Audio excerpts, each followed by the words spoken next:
स्वामी समर्थ दोस्त. तर आज आहे संकटनी चतुर्थी आणि ह्या चतुर्थीला ना म्हणजे होळीनंतर जी पहिली चतुर्थी येते ना, होळीनंतर त्या चतुर्थीला चंद्रमाचा ताट भरला जातो. साखर चौथ म्हणतात त्याला. त्याचा ताट भरला जातो.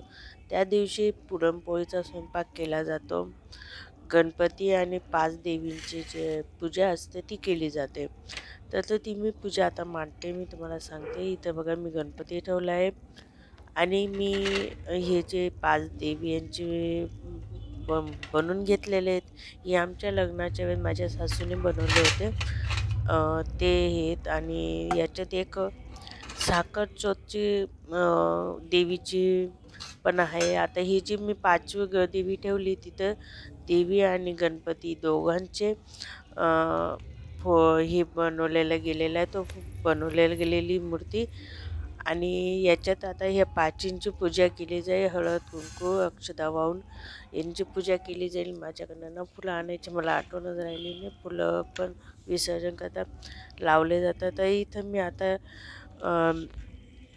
गणपतीच्या आधी पूजा करेल, नंतर मग बाकी 5 देवींची पूजा करेल आणि नंतर मग नैवेद्य वगैरे दाखवेल आणि मग मी आरती करेल.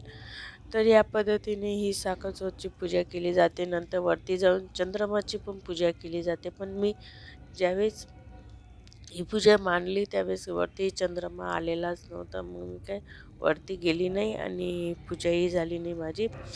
पण मग वरती जाऊन पण चंद्रमाची पूजा करावी लागते. पण ठीक आहे, ओके. एखाद्या चंद्रमा लवकर नाही निघत. तुम्हाला तर माहिती आहे. तर चंद्रमाचा टायमिंग 10 नंतरचं असतो जास्त करून.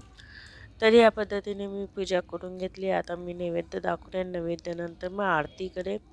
इथं हे बघा मी पूर्ण ताट बनवलेला पुरणपोळी जी असते ना पूर्ण ती 3.5 पोळी ताटामध्ये ठेवावं लागते आणि ती पूर्ण पोळी संपवावी लागते.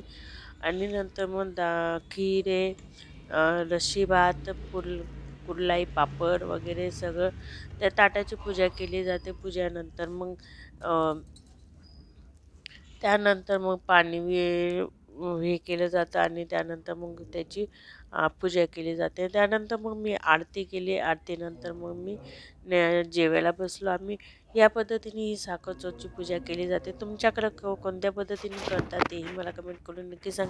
तुमच्याकडं करतात की नाही ते मला कमेंट करून सांगा. आणि करतात तर कशा पद्धतीने करतात तेही मला कमेंट करून नक्की सांगा. आणि खूप सुंदर झाली होती माझी पूजा वगैरे. खूप छान झालेली होती आणि ह्या पद्धतीने मी नेहमी पूजा करत राहते. माझ्या प्रत्येक पूजेची मी तुम्हाला व्हिडिओ नक्की टाकत राहील. तर आवडलं असेल तर लाईक शेअर आणि सबस्क्राईब नक्की करा. पुन्हा भेटूया पुढच्या व्हिडिओमध्ये. तोपर्यंत बाय. श्री स्वामी समर्थ.